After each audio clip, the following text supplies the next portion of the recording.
We are out here on the wild branch of the Lamoille River on a beautiful fall day, and I'm here with two friends from Vermont River Conservancy. I'm with Remy Crettol and Erin De Vries, and we're here to look at rivers today. And rivers play such an important role in Vermont natural history and ecology. I'm just excited to focus on them. I realized as I drove over here, there was never a moment that I was not in a watershed. I was in several different watersheds, and now we're in the Lamoille River watershed.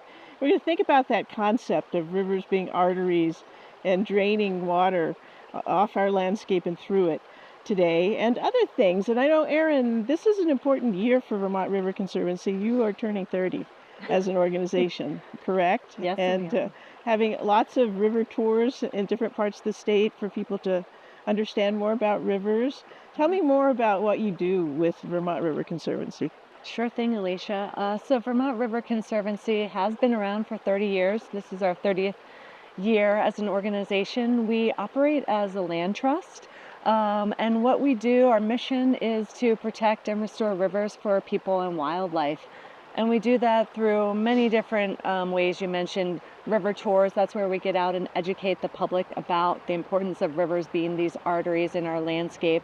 And we protect rivers through conservation easements, protecting the river corridor, floodplains, wetlands. And then we also work with partners to restore those floodplains and those river systems moving through the landscape. And as I mentioned earlier, we connect those people to the place where their river is running through that watershed in that town. There's a river or stream or brook running through every single town in the state of Vermont. There's thousands of river miles throughout our great Green Mountain state. And we're here at the Wild Branch partly because it's wild. There are aspects of this river that just follow its own heart, and that's been an interesting lately, particularly in this area where we're standing, and we're going to explore some of those changes. It's less wild in the sense of it's not surrounded by untrammeled wilderness, but I still think it's an appropriate name in a lot of ways. Would you agree? Absolutely. It's a highly dynamic river system that changes very rapidly. And I think when we think about rivers on the surface, they seem like very simple systems. You have water running, you have rocks, but in reality, river systems are highly complex. And we often like to think of them in 4 dimensions. There's the longitudinal dimension, so that's looking from the headwaters to the mouth of the river. It's looking at the slope and the aspect of the river. We also have lateral connectivity, and so that's looking at the width of the river. It's looking at the river corridor, the floodplain, the areas in which the river might move. And then we also have vertical connectivity. So that's looking at more localized depth of the river. It's looking at groundwater connection and groundwater inputs. And then lastly, we have temporal connectivity. Time is a really important thing when we think about river systems. These are systems that don't change rapidly.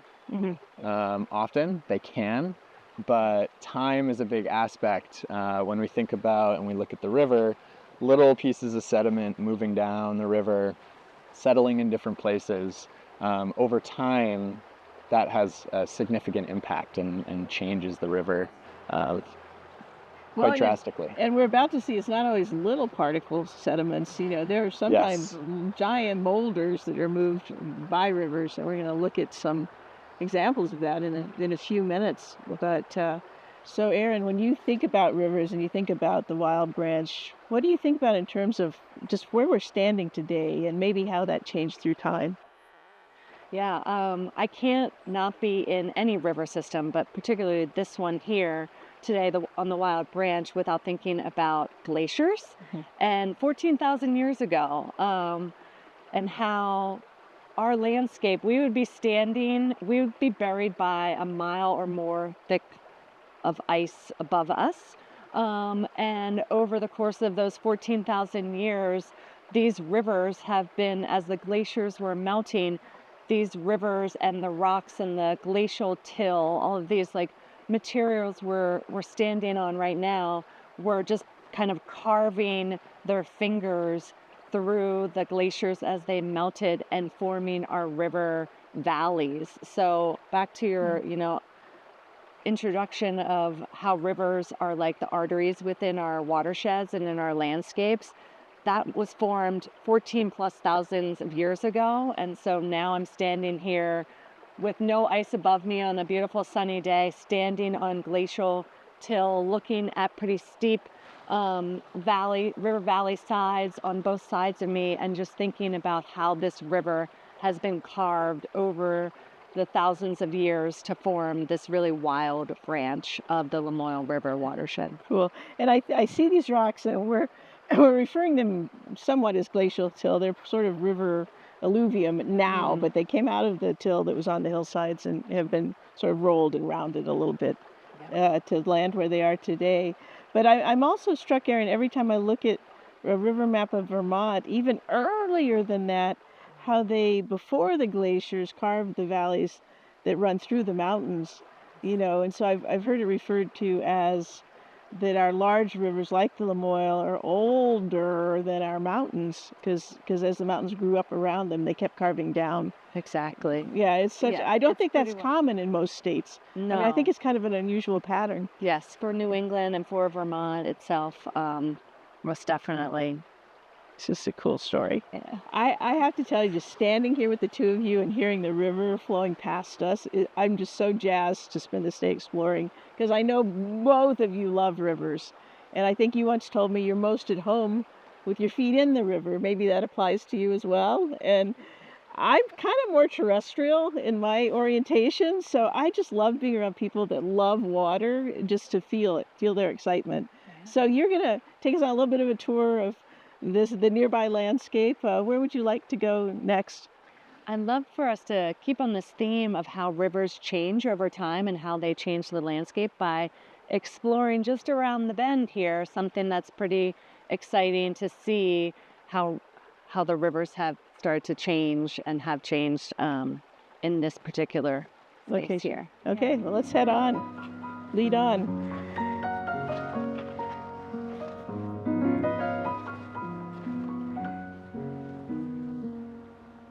Yeah, it's funny too to see. I'm guessing we're looking at scouring rush. Talk about a scoured landscape and what can survive and come back. So Remy, I've been on other floodplains, and this one feels different to me. Can you tell me a little bit about what's going on out here? I mean, I see there's some trees that are planted, like this oak, this red oak, but there also seems to be something else happening. Yeah, so this floodplain looks drastically different than it did just a year ago. Following the 23 and 24 floods, there was a massive amount of debris that was deposited here, both coarse and fine sediments, as well as woody debris, large trees. So we'd have been climbing over trees. We've been out here like throwing our legs over like stacks of trees. Exactly. People were dealing with that, huh? Right here. Yes, and they reused a lot of that wood to create natural armoring. Oh, I want to see that. Can we go see that? Let's check it out. Let's check it out. So this is an example of natural armoring, and this is a pretty unique project that was implemented by the town of Wolcott. The channel changed drastically here. In addition to the changes of the floodplain, the channel avulsed and created an entirely new channel to wrap around this side. And the town decided to implement this natural armoring technique to protect the vital road infrastructure. And you can see the difference between some of the natural armoring we have here. We have a more traditional stone type armoring up there, which then transitions into this natural type armoring where they're using full trees, root balls, and really sinking them into the bank to hold this soil in place to try and keep the river from affecting the road. So am I understanding you that they pulled trees that washed from upstream, when there were landslides and trees fell into the roaring Wild Branch, during one of these intensive floods, July floods in the last couple of years. They took those trees, they sharpened them, and they drove them into the riverbank? had an Yeah. exposed riverbank, so they're buried underneath here, the bulk of the tree, and then the root mass is there Yeah. to protect it. At least 2/3 of the tree is buried in the That is bank. so cool. So some really extensive work was done here, and this area was particularly important to reinforce, as I said, to protect the road. This used to be a rec field over there as well, but you can see that the natural armoring stops right where we are. And past where we are, you can see the erosive nature of the river on this outside bend, creating a vertical wall. That soil will then fall into the river.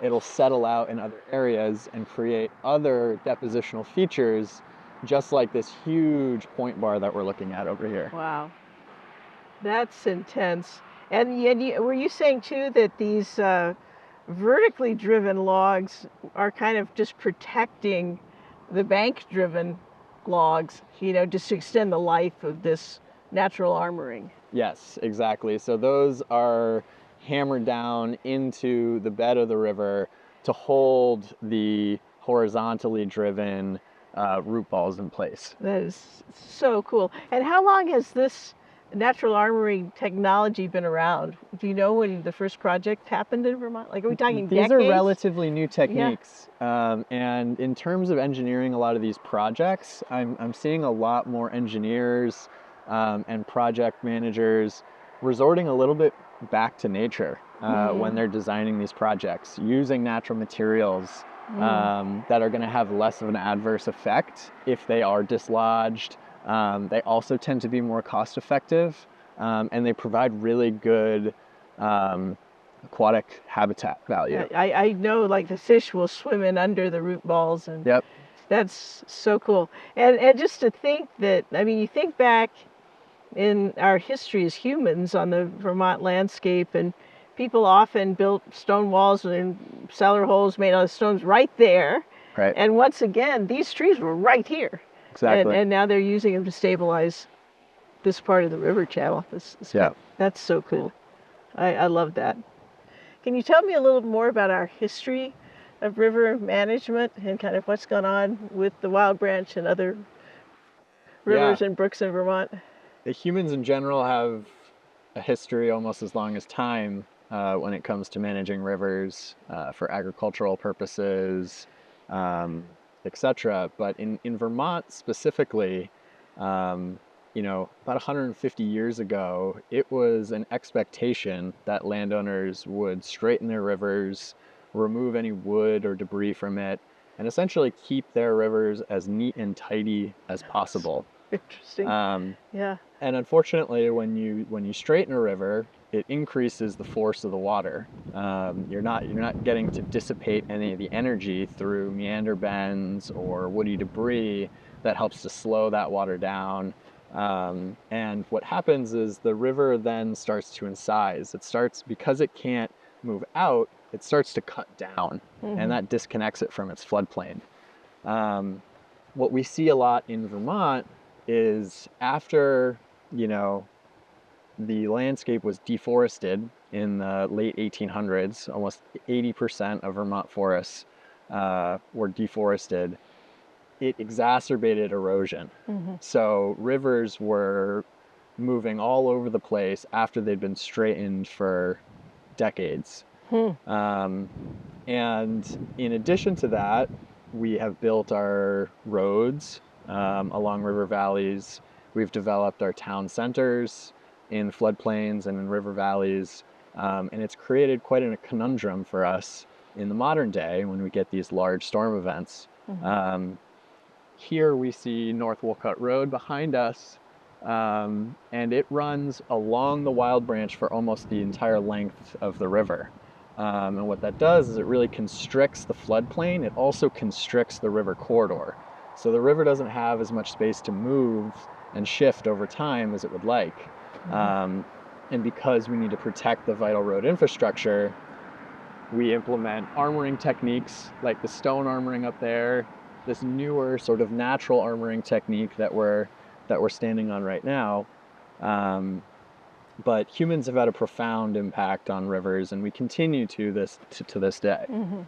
So is there, as you look toward the future, as people who are concerned about rivers, how do you see our relationship shifting, even maybe beyond this kind of armoring? What would be the next step of evolution of letting rivers be rivers? Yeah, that's a great question. We think a lot about that at Vermont River Conservancy and with our partners and community folks and regional planning commissions about how we can allow rivers to do what they naturally are just like made to do. And one of the ways is to kind of move ourselves away from the river, move our infrastructure, whether it be businesses or homes. There are a lot of homes that have been built over the years right up to the river's edge. So moving that infrastructure, not building that right on the river's edge or in the river corridor and floodplain. We're working with farmers that are seeing inundation of their farm fields. Just further down here, a farmer's field has just been completely inundated for years and years, and so they're stepping back and not haying right up to the very edge, not having crops like corn and other crops right in the river corridor and the floodplain. So again, just like moving back and allowing those rivers to find their natural place and just flow freely, and slowing that water down before it hits the next big infrastructure, or before it hits a downtown community that is urbanized, that can't move back from the river because their structures are right there and they're so old, and there's more of a population center downstream. So complicated. It sure is. So complicated when you start to manage large systems like rivers. And I think the other thing when I think about the future of rivers in Vermont is really re-envisioning what our relationship is with them. For centuries, it has been more of a manipulative relationship, trying to bend them to our will. Exactly. Yeah. And I think, we need to re-envision what that relationship looks like, respect the river, give it the space that it needs in order to provide better flood resiliency for our communities. Excellent. Well, let's walk on out of here. Work to do. There's work to do. There is work to do. Some of the work that's been done here, outside of the natural armoring that we were, just in the thick of, is planting a floodplain forest. And so right here we're looking at alder shrubs that have been planted as sort of that next stage in the ecotone of transition. These are so soft. I know, they're really soft. Fuzzy, like a little bunny. Yeah. Oh.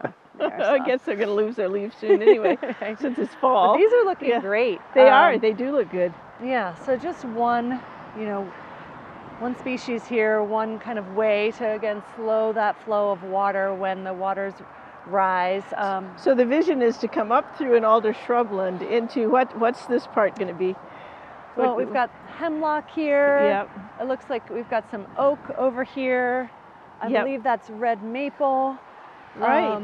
And so come back in 5 years and these trees and the shrubs will be a little bit taller. It'll be a little denser inside of here. And then 10 years, 15 years, we're going to be standing, kind of weaving our way through a floodplain forest. Again, when that water rises, that water is going to come in here, spread out across this landscape, and then I think you're going to start to see these hemlocks and oaks and maples getting taller and taller above our heads to create that vertical structural diversity that wildlife love, birds and mammals that are roaming through the river corridor here. And something else has happened in this landscape, which is, this used to be a rec field. Is that correct? I'm seeing a baseball diamond in the distance. Exactly. This was North Wolcott's rec field just behind us here, where kids would come and play recreational baseball and softball, and now that field has been given up. It will just turn into a nice, beautiful meadow with wildflowers, and just like stand here and sort of imagine what this riparian floodplain forest will look like in 15, 20 years from now, and how beautiful it will be. Oh, I love that image. I'd love to show you another spot where a community is re-envisioning their relationship to the river. It's just downstream, also in the Lamoille River watershed in the town of Johnson. I will follow you anywhere, Erin. Let's go. Let's do it.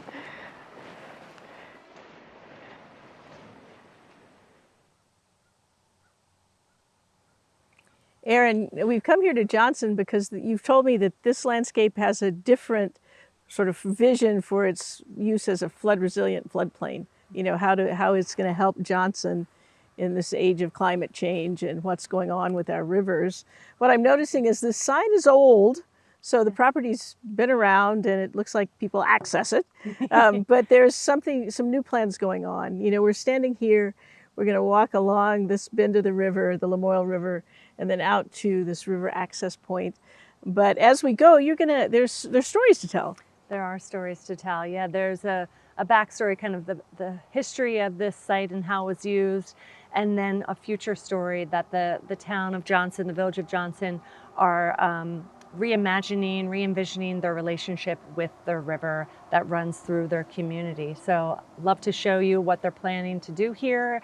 In spring of 2026, ground will be breaking. So let's go to some of those spots where they're going to be doing a different type of floodplain restoration. I'd love that. Great.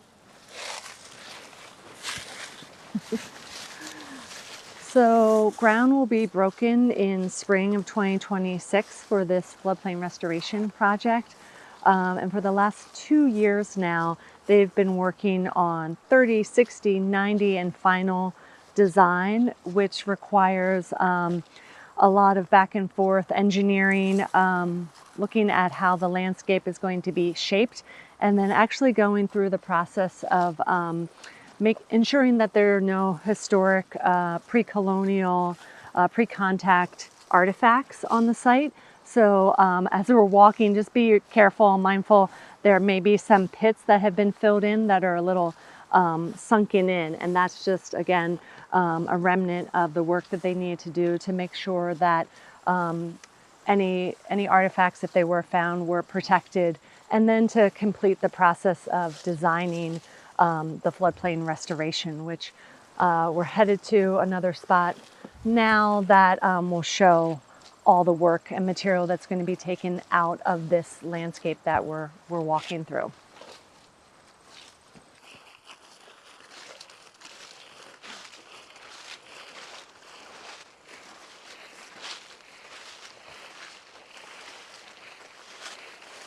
So if you all just stop there for a moment, I want to show you. I'm higher than you, right? Yes. Okay.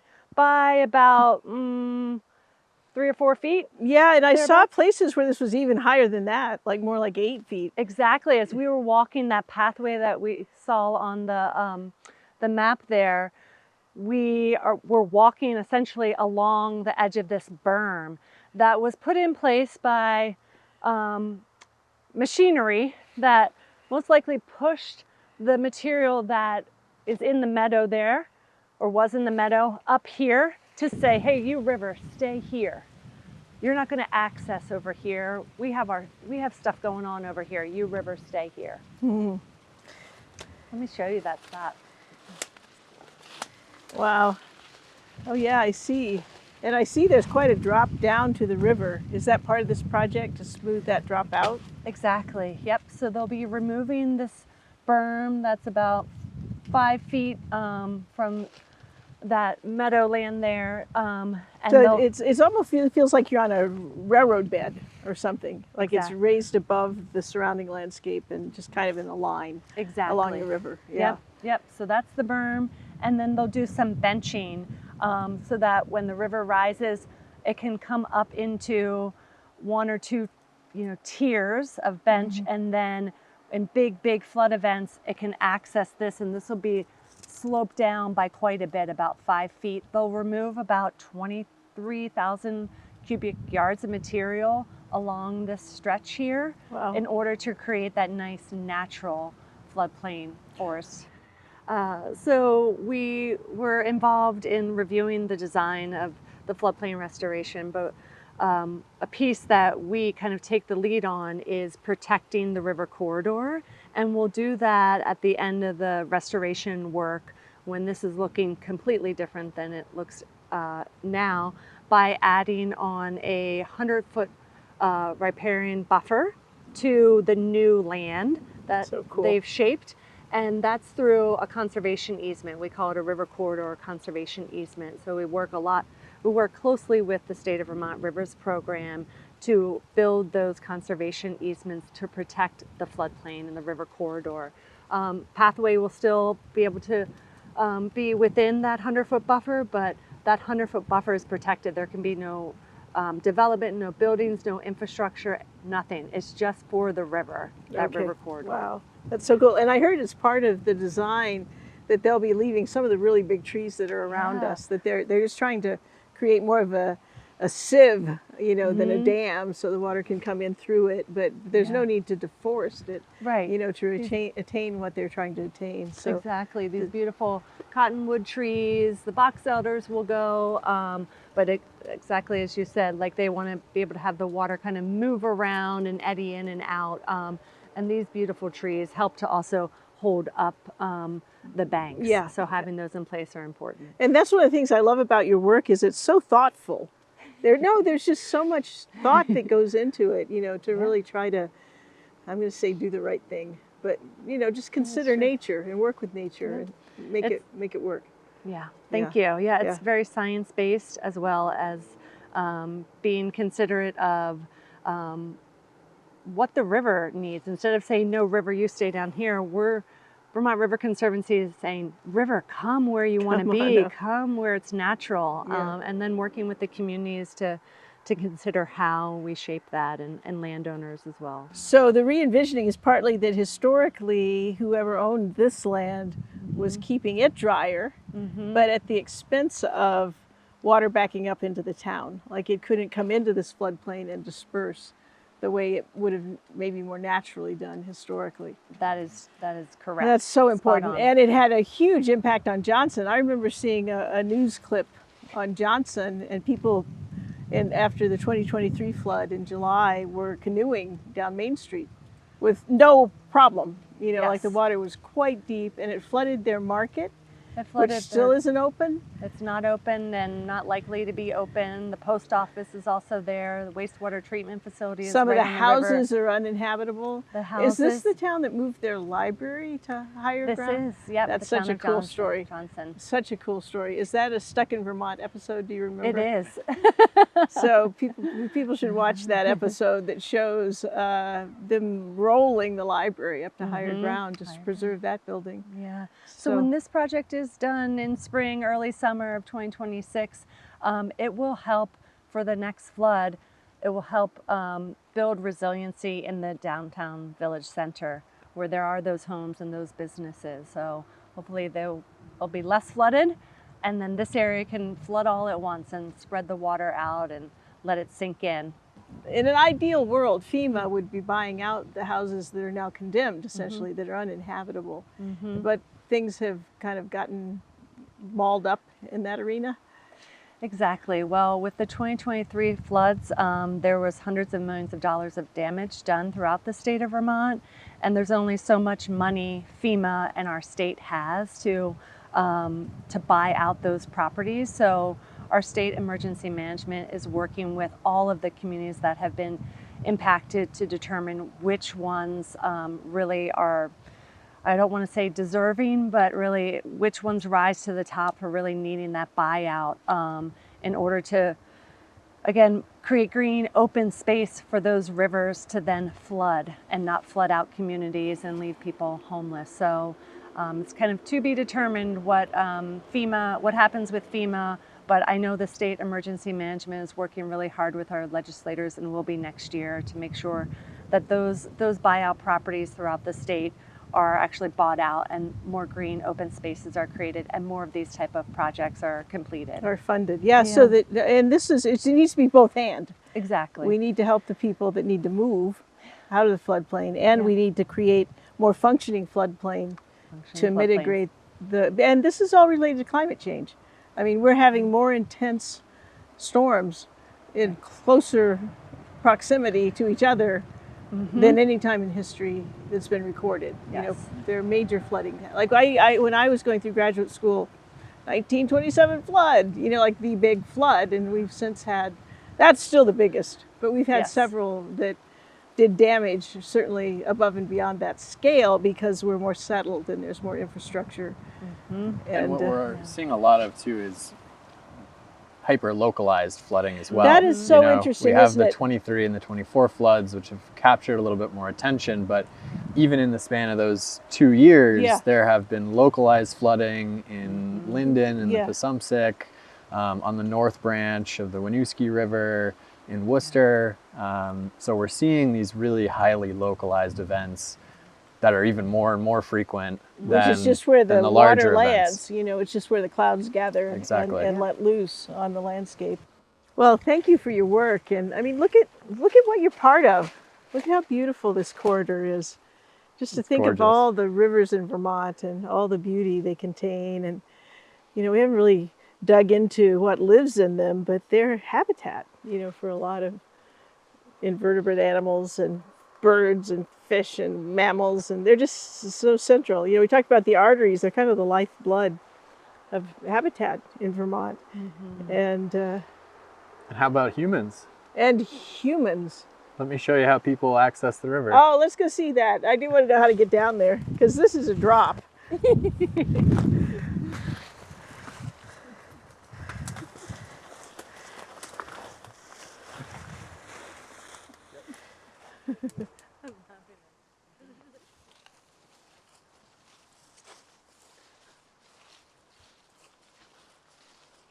So one aspect that we're really excited about this project is improving the recreational access. At Vermont River Conservancy, we have a sort of a dual mission of conserving land for ecological integrity, but also for recreational value. We think that it's really important to show people the resources that we care about and to form that stronger connection. And we feel like, you know, boat access, fishing access, swimming access is a really great way to get people to fall in love with the rivers that we care so much about. So here at this site, we're gonna improve the access here. We've got a really steep slope. There'll be some stone steps that get put in over here. I like the sound of that. The paths heading out here will be better maintained. Probably skirt around the edge of the floodplain, so that it's less impacted when the water rises. Nice. What's interesting, can I just interject here? What's interesting is there'll be this public access down to the river, and then just right above us here are the town's rec ball fields, soccer fields, playground.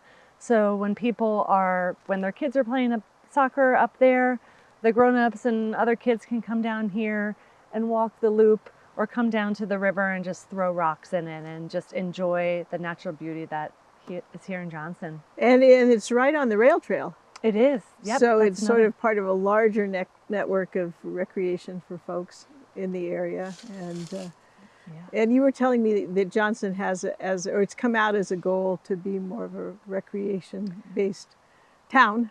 Yes. And have different offerings, you know, from boating and swimming to and rock throwing to you know, playing soccer or walking or hopping on off the your bike on the rail trail and coming into Johnson, having a picnic by the river, or going into town. Yeah, Johnson's really, you know, focused on sharing what they have here in their community, and it's the river. There's the Lamoille Paddlers Trail that runs through the whole Lamoille River Valley, and then again all these other just natural, beautiful places that the public can access.